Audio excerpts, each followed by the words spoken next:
भगवान शिव कहते हैं सुखी रहने के लिए ये 3 बातें गाय की सुनिए।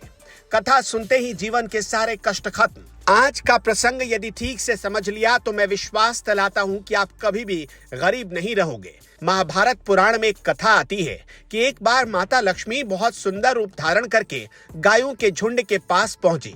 एक सुंदर रूप वाली नवयुवती को देखकर गायों ने पूछा, हे देवी, तुम कौन हो और कहां से आई हो? तुम तो इस पृथ्वी की सबसे सुंदर स्त्री जान पड़ती हो। सच सच बताओ कौन हो और हमारे पास क्यों आई हो? गायों के इस प्रकार पूछने पर देवी लक्ष्मी ने अपना परिचय दिया और कहा कि हे गायों, सारा जगत मेरी कामना करता है। दुनिया में मैं लक्ष्मी के नाम से प्रसिद्ध हूँ। इस समय मैं दैत्यों को त्याग कर आ रही हूँ क्योंकि वो आचार भ्रष्ट हो गए थे, हिंसा पर उतर आए थे, निर्दोष पशुओं को मार मार कर खाने लगे थे, वृद्धों का सम्मान करना भूल गए थे, बच्चों को उल्टे संस्कार देकर चरित्रहीन बना रहे थे, स्त्रियों को बेवजह अपमानित करते थे, हर समय घरों में क्लेश मचा रहता था, तामसिक भोजन खाकर सारे दिन सोते रहते थे, एक दूसरे को गालियां देना, मारना पीटना ये सब भी शुरू कर दिया था। वो धन का दुरुपयोग करने लगे थे, धन के बल पर निर्दोष प्राणियों पर जोर दिखाने लगे थे, वैश्याओं का संग करने लगे थे। उनके इस प्रकार घिनौने और निंदनीय चरित्र को देख देख कर मुझसे रहा नहीं गया, इसलिए मैंने उनका त्याग कर दिया। मेरे त्याग करते ही सारे राक्षस नाश को प्राप्त हो गए। देवता लोग आश्रय में रहने के कारण आनंद भोग रहे हैं। जिस दिन देवता लोगों ने मेरा दुरुपयोग किया और आचार्य भ्रष्ट हुए, उस दिन मैं उन्हें भी छोड़कर चली जाऊंगी। लोग कहते हैं कि मैं चंचल हूँ, एक स्थान पर ज्यादा दिन नहीं ठहरती हूँ। ये उनकी बात गलत है। मैं तो एक स्थान पर बहुत दिन तक ठहर सकती हूँ, पर मुझे अपने पास अधिक दिन तक रोकना उन्हीं के हाथ में होता है। यदि वे मेरा सही रूप से उपभोग करेंगे और धर्म का पालन करते हुए अपना जीवन करेंगे, बेवजह के झगड़ों में नहीं पड़ेंगे, घर में प्रेम बनाकर रखेंगे और मेरा कुछ हिस्सा शुभ कर्मों में भी करते चलेंगे, निर्दोष बेजुबान पशुओं की हिंसा नहीं करेंगे, तो मैं उनके पास बहुत लंबे समय तक रहती हूँ।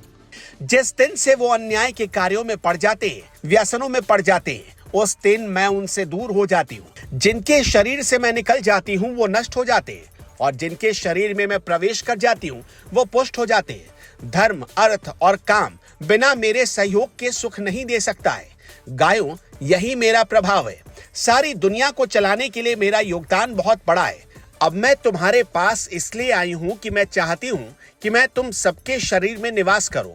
तुम लोग मेरा आश्रय पाकर भी शरीर संपन्न हो जाओ। लक्ष्मी देवी की बात सुनकर गायों ने कहा, हे देवी, आप कहीं और जाकर रहो, हमें तुम्हारी इच्छा नहीं है। तुम्हारा बहुत सारे एक साथ संबंध है। तुम पापियों के घर में भी रहती हो और धर्मात्माओं के भी, इसलिए तुम कहीं और जाकर रहो जहां तुम्हारी इच्छा हो। हमारा शरीर तो वैसे भी हष्ट पुष्ट और सुंदर है, हमें भला तुमसे क्या काम?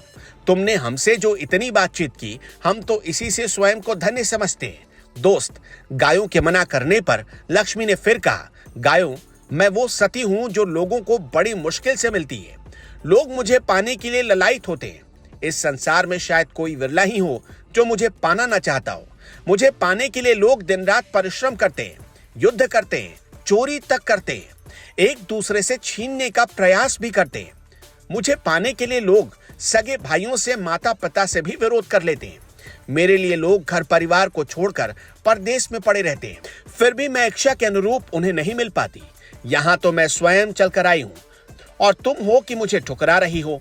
आज मुझे मालूम हुआ कि बिना बुलाए किसी के पास जाने से अनादर ही होता है।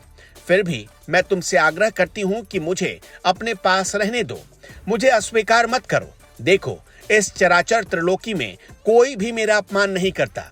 मित्रों, लक्ष्मी जी की बात सुनकर गायों ने कहा, हे देवी, हम आपका अपमान या अनादर नहीं कर रहे, हम तो केवल आपका त्याग कर रहे हैं, वो भी इसलिए कि तुम्हारा मन बड़ा चंचल है, तुम कहीं भी जाकर नहीं रहते। गायों ने कहा, यदि आने वाले समय में तुम हमारा त्याग करके चली गई तो इस दुनिया के लोग बड़े स्वार्थी और लालची हैं, वो हमें पाने की वजह हमारा त्याग करने लगेंगे। फिर उस समय हम कहाँ जाएंगे? फिर तो हमारी दुर्गति हो जाएगी। लोग अपने घरों में भी नहीं रखेंगे और जंगलों में भी नहीं रहने देंगे। फिर वो कौन सा स्थान होगा हम चैन की सांस ले पाएंगे? दुष्ट हत्यारे हमें और हमारे बच्चों को पकड़कर काट काट कर खा जाएंगे। जो लोग हमारे पालन पोषण करने वाले होंगे वही हमें पालने से कतराएंगे। लोग हमारी रक्षा का ढिंढोरा तो पीटेंगे, पर कोई अपने घर में रखकर हमारा पालन पोषण नहीं करेगा। उस समय हमारी दशा बद से बदतर हो जाएगी। इसलिए आप हमसे दूर रहो।